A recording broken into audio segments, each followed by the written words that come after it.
सचिन पायलट जी का 2 दिवसीय टोंक के दौरे पर आज दूसरा दिन सचिन पायलट जी ने टोंक शहर में विभिन्न निर्माण कार्यों का निरीक्षण कर अधिकारियों को आवश्यक निर्देश दिए। आपको देखना पड़ेगा कि उसका विजन क्या है, उसकी सोच क्या है। वो इन पंचायतों के लिए, टोंक के लिए, किसान के लिए, नौजवान के लिए अगले 10, 5, 20 साल तक उसकी क्या सोच है। आपकी अगर आगे की सोच नहीं है, कोई नक्शा तैयार नहीं है, कोई रोड मैप तैयार नहीं है, तो क्या विकास कर पाएगा। एक सोच होनी चाहिए। और विकास करने के लिए जो हमारे जनप्रतिनिधि अगर जागरूक रहते हैं, कितने बजट बनते हैं, कितनी स्कीम बनती है। ऐसा क्यों है कि कई इलाकों में विकास होता है, कई में नहीं होता। जो जागरूक रहेगा, भागदौड़ करेगा, अपनों के लिए लड़ाई लड़ेगा, संघर्ष करेगा, कोई तो पैसा आएगा, तभी बजट आएगा, तभी पॉलिसी बनेगी, तभी कार्यक्रम आयोजन कर पाएंगे और आगे बढ़ पाएंगे। इस प्रकार का आंदोलन आपको करना है। और जहां तक बीजेपी की बात है, पूरा बहुमत बीजेपी को दिया राजस्थान में 2 बार, और आप भी महान हो। जब देते हो तो छप्पर फाड़ के देते। 25 के 25 सीट बीजेपी जीत गई सचिन पायलट 2014 में, फिर 25 की 25 सीट जीत गई 2019 में। 2 बार सारे सांसद जो है बीजेपी की जीत गए। कांग्रेस का कोई जीता ही नहीं, एक भी नहीं।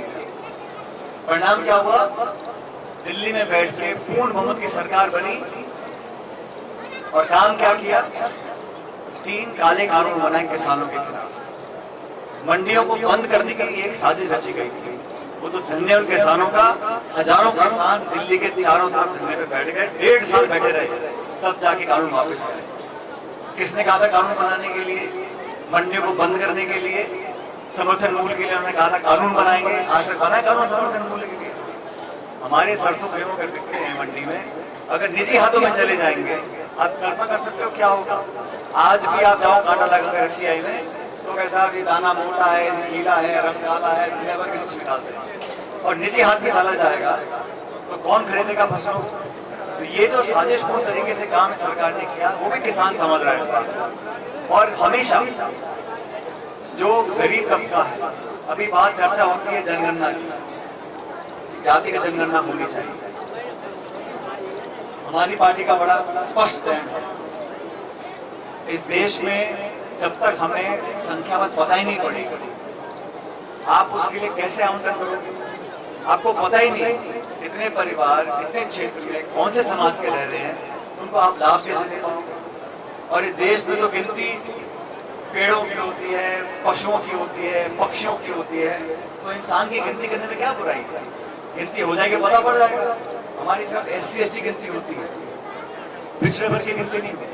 गिनती होगी तो आंकड़े सामने आएंगे, पता पड़ेगा कौन समाज किस हालत में कहाँ पर रह रहा है। उसके आधार पर उसको मदद मिले, सहायता मिले, कमी हो उसको ठीक कर सकते हैं। तो इसलिए जो केंद्र में लोग बैठे हैं, मैं नहीं मानता हूँ कि वो किसानों के हितैषी है। मैं नहीं मानता हूँ कि वो मध्यम वर्ग या नौजवान के हितैषी है। आप सब जानते हो देश में जो अमीर लोग थे आज से 10 साल पहले, उनकी आमदनी कितनी बढ़ गई? उनके पास खुद का पैसा करने का समय नहीं। कोरोना काल आया, लॉकडाउन हुआ पूरे देश में, लेकिन जो अमीर थे देश के 10, 15, 20 उद्योगपति, उनकी संपत्ति, धन दौलत इतनी बढ़ गई तो कल्पना नहीं कर सकता। और जो गरीब था वो अपने 2 बच्चे नहीं पाल पा रहा है। तो अमीर गरीब की जो खाई बढ़ी है, ये किन कारणों से बढ़ी है? गांव शहर में जो दूरी बढ़ी है, किस लिए बढ़ी है? पिछले 9 साल से। इसलिए आपको सोचना पड़ेगा कि कौन से लोग, कौन सी विचारधारा, कौन से नेता, कौन सी नीति हमारे हित की है और कौन हमारे हित में काम नहीं करे। बड़ा आसान होता है भाषण देना, राम मंदिर की बात कर लो, हिंदुस्तान की, पाकिस्तान की, हिंदू की, मुसलमान की, मस्जिद की, मंदिर की, लेकिन जब काम करने की बात आती है तब ये पार्टी, मैं नहीं समझता हूँ कि जनता का हित कर पाएगी। इसलिए आपसे निवेदन, सोच समझ के मत का प्रयोग करें। आप लोगों ने मुझे मांग पत्र दिया है, पानी की टंकी की बात की है, कुछ सड़कों का निर्माण मुझे बताया है, 2 स्कूल के कमरों की बात की है, वो सारे काम। और मुझे अच्छा लगता है जितना ज्यादा जो लोग जागरूक रहेंगे विकास के प्रति, उनकी मांग आएगी, फिर जहाँ से भी हो, कैसा भी हो, बजट हो, पैसा हम लेकर आएंगे।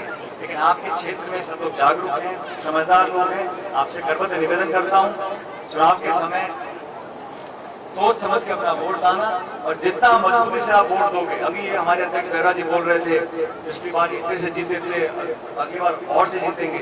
हार जीत तो वाला कराएगा। हमारा कर्तव्य है ईमानदारी से सबको साथ लेके निष्पक्ष रूप से लोगों का विकास करना।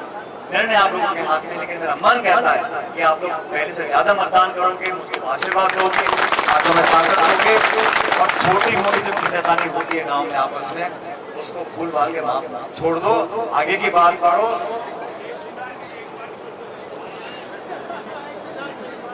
तो आप सबका मैं धन्यवाद देना चाहता हूँ, मुबारकबाद देना चाहता हूँ, और उम्मीद के साथ कि आपका स्नेह और आशीर्वाद हमें हमेशा मिलता रहेगा। आपका बहुत बहुत धन्यवाद। जय हिंद, राम राम साहब।